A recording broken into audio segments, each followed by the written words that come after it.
Okay, so what you're looking at here is my latest gunsmithing project.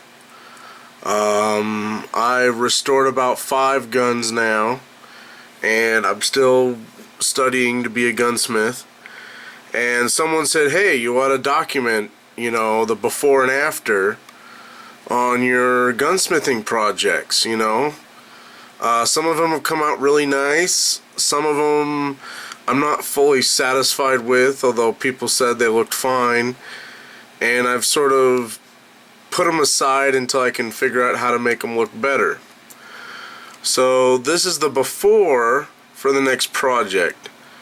This is a Harrington and Richards top break pocket revolver in 22 LR.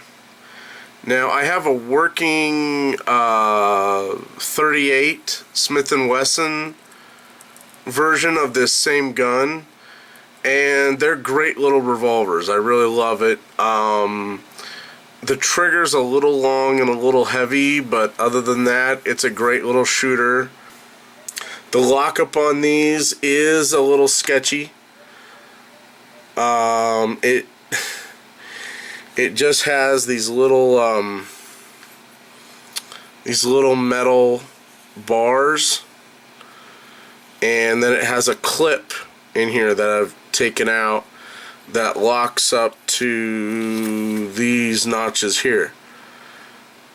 And actually, yeah, there's a metal T that comes out and locks around these two, but this metal, hang on.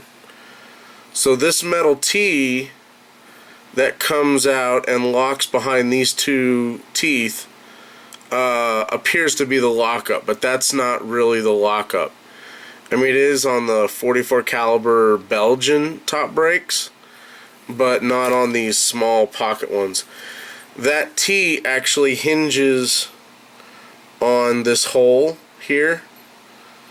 So the entire lockup of this gun hinges on this one little pin, basically. And so, yeah, that's really only good for about 5 grains of black powder.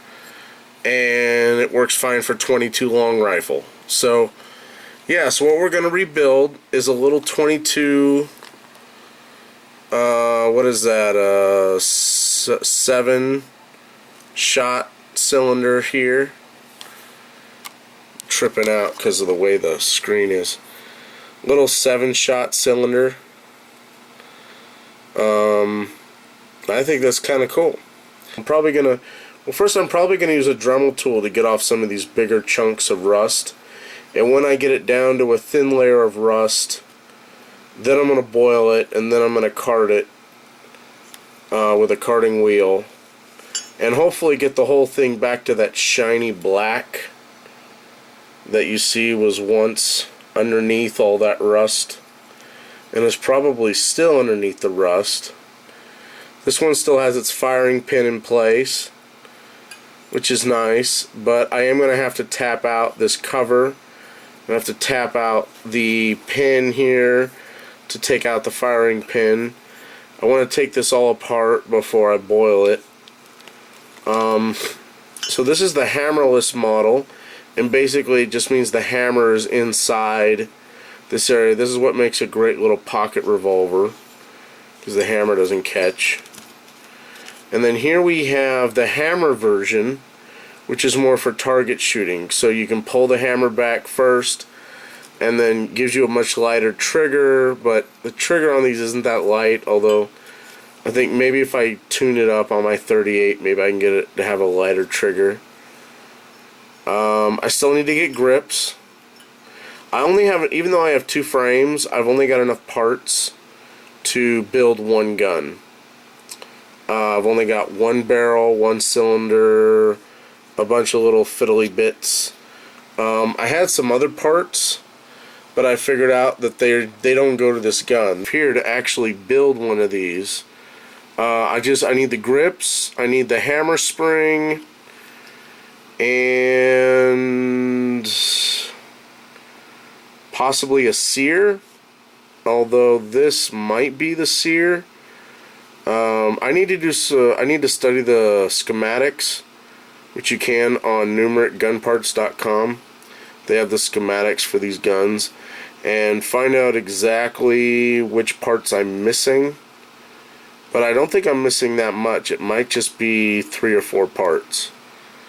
So yes, then we have the cylinder, and the cylinder has its internal with the internal spring.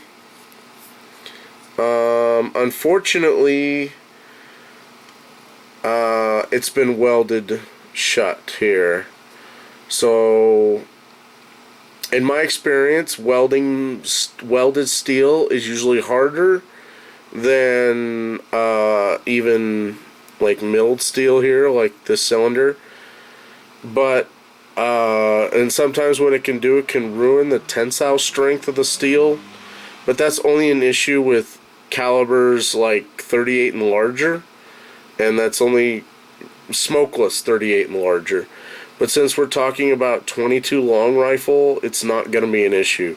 So what I'm going to do is I'm going to take a Dremel tool and carve out this welded material to restore these chambers. Because I've tried drill bits on welded steel before, and they just dance around. It's not really, it doesn't really work to try to drill it out. You really have to Dremel it out. And then when I get down to being close to done, then I'll do some fit checks with a fired 22 casing. And if it can fit a fired casing, then it can fit pretty much any 22 long rifle cartridge. And then of course, if you're going to weld the cylinder shut, why not weld the barrel shut too? So I can see there is a bit of temperament with the metal here, and this might be an issue if this was like a 357 Magnum. The barrel doesn't hold the actual pressure of the firing of the round because of the cylinder gap. So what you get here is, if this was a 357 or larger, this would create brittleness that could cause it to chip in firing. Because it's 22 long rifle, it's not a big deal.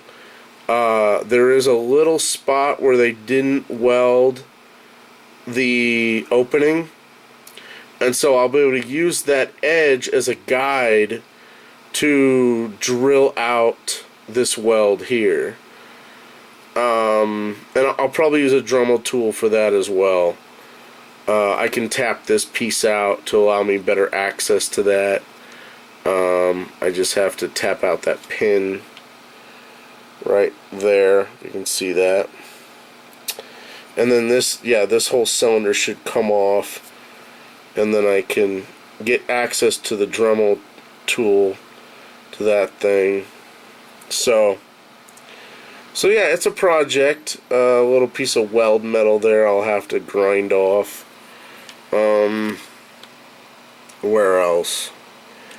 So yeah, if you look at the hammerless frame, I gotta grind off some rust. You know, get this polished nearly smooth. Although, like I said, I'm thinking of leaving a little bit of rust. I might use a brass wheel to take this rust down to its thin root surface, you know, and then just polish it out after I boil it. That way it minimizes the look of pitting, because a lot of people, what they'll do is they'll